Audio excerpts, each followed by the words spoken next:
Business math chapter number সিস্টেমের 9 নম্বর ক্লাসে আমরা আরও একটা অঙ্কের সমাধান করব।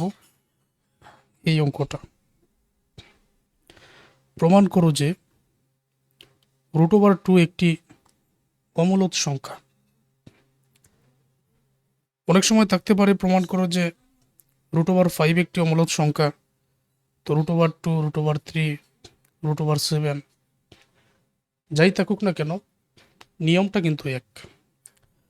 এই অঙ্কের মধ্যে যেরকম সমাধানটা বোঝাবো, √7, √5 যাই থাকুক, একই নিয়মে অঙ্কের সমাধানটা করতে হবে। যে সংখ্যাকে ভগ্নাংশ আকারে প্রকাশ করা যায়, বইয়ের ভাষায় যে সংখ্যাকে p/q আকারে প্রকাশ করা যায়, এর মানে হলো ভগ্নাংশ আকারে, তাকে মূলদ সংখ্যা বলে। আমাদের প্রমাণ করতে হবে √2 একটা অমূলদ সংখ্যা। এটা প্রমাণ করার জন্য কিছু কাজ করতে হয়। প্রথমেই ধরে নিতে হয় যে, ধরে নিলাম যে √2 একটা মূলদ সংখ্যা। তো এটা যদি আমি ধরে নেই, এখানে আমি লিখলাম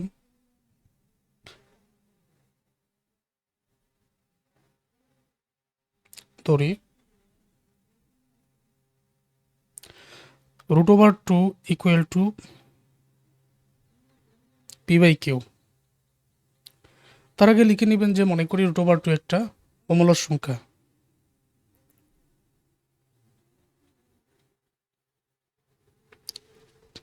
এই যে আমি √2 ইকুয়াল টু p/q ধরে নিচ্ছি, তো এইখানে যে শর্তটা p/q, যেখানে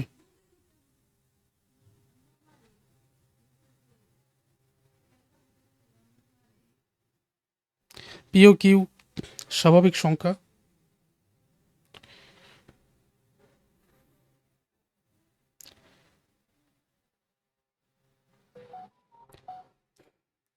এবং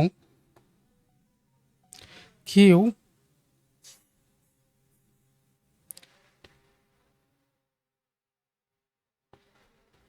1 থেকে বড়, q এর মানটা 0 হতে পারবে না, q টা 1 থেকে বড় হবে।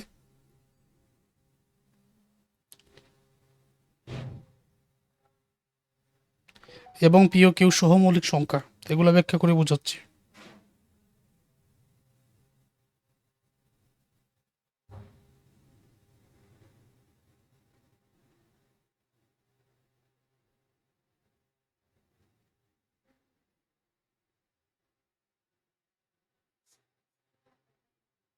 তো যে কোনো অঙ্কের মধ্যে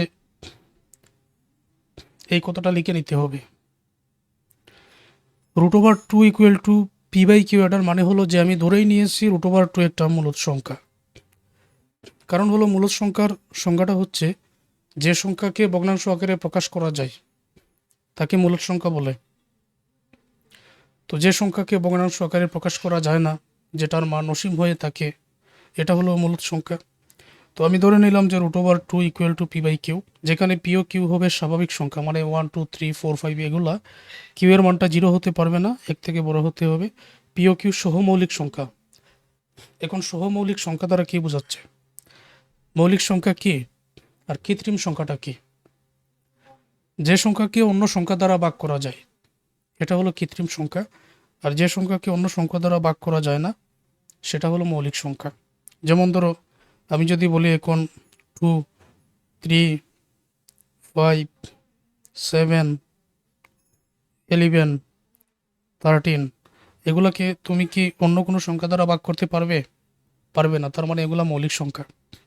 আর যদি বলি 6, 8, 9, 12, 100, এগুলাকে কি অন্য কোনো সংখ্যা দ্বারা ভাগ করা যাবে? অবশ্যই ভাগ করা যাবে। তো যেহেতু অন্য সংখ্যা দ্বারা ভাগ করা যাবে, এগুলো হচ্ছে কৃত্রিম সংখ্যা। এই মৌলিক সংখ্যা দ্বারা কি বোঝালো? মৌলিক সংখ্যা দ্বারা এটাই বুঝিয়েছে যে p/q এর মান এমন মান হতে হবে যেখানে অন্য কোনো সংখ্যা দ্বারা ভাগ করা যাবে না। ধরে নিলাম p এর মান 5, যেটাকে অন্য সংখ্যা দ্বারা ভাগ করা যায় না। q এর মান ধরে নিলাম আমি 7 অথবা 11 ধরে নিতে পারি। এটার মানও 13 ধরে নিতে পারি, যেটা অন্য কোনো সংখ্যা দ্বারা ভাগ করা যাবে না। এই দুইটা কিন্তু সহমৌলিক, একটাকে আরেকটা দ্বারা ভাগ করা যাবে না, এটাকে বলা হয় সহমৌলিক। এরকম মান ধরে নিতে হবে, এটা দ্বারা এটা বোঝায়। এখন এখানে মনে রাখার মতো আরও কিছু কাজ। যেমন ধরো উভয় পক্ষকে বর্গ করব, তো বর্গ করলে 2 ইকুয়াল টু,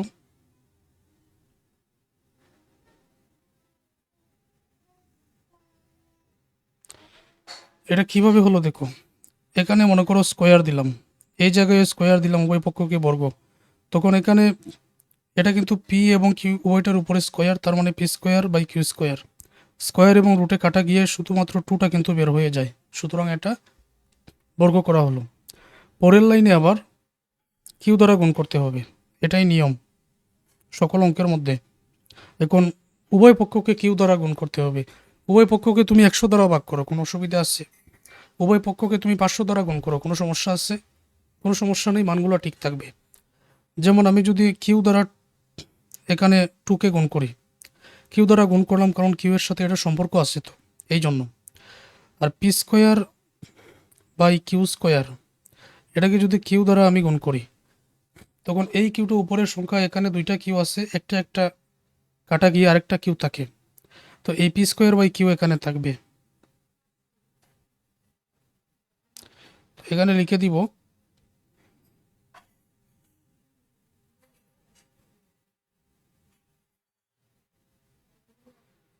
কিউ দ্বারা গুণ করে, এটা কি বুঝতে পেরেছ? উভয় পক্ষকে কিউ দ্বারা গুণ করা হয়েছে। এখন একটা কাজ করি, আমি এখানে কিছু মান ধরে নেই, যেমন আমি পি এর মান ধরে নিলাম 7, কিউ এর মান ধরে নিলাম আমি 5। তুমি চাইলে পি এর মান 11ও ধরতে পারো, কিউ এর মান 13ও ধরতে পারো, মানে মৌলিক সংখ্যা জাতীয় হয়। এখন কিউ এর মান এখানে যদি 5 বসাই বা 13 বসাই বা 11 বসাই, একটা পূর্ণ সংখ্যা আসবে। 5 বসালে 2 পাশে 10, যদি 11 বসাই 2 11 22, 13 বসালে 2 13 26, একটা পূর্ণ সংখ্যা আসে। সুতরাং আমি লিখতে পারি যে কিউ হচ্ছে এখানে পূর্ণ সংখ্যা,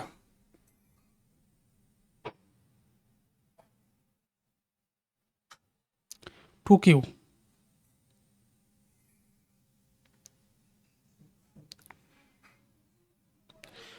পূর্ণ সংখ্যা। এখন পি এর মান যেহেতু 7 ধরেছি, 7 7 49, কিউ এর মান 5, 49কে 5 দ্বারা ভাগ করলে কোনো পূর্ণ সংখ্যা আসে না, তাহলে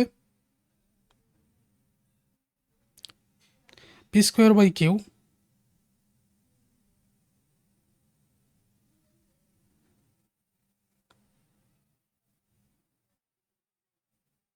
এটা পূর্ণ সংখ্যা নয়, এটা তো প্রমাণিত।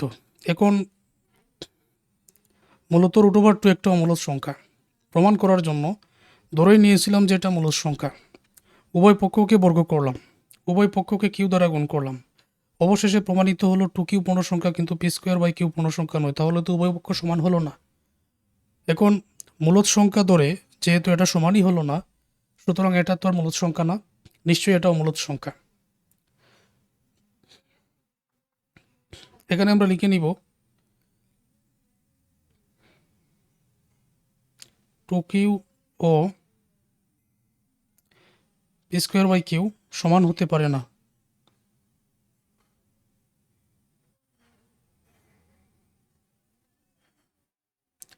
সমান হতে পারে না, সুতরাং √2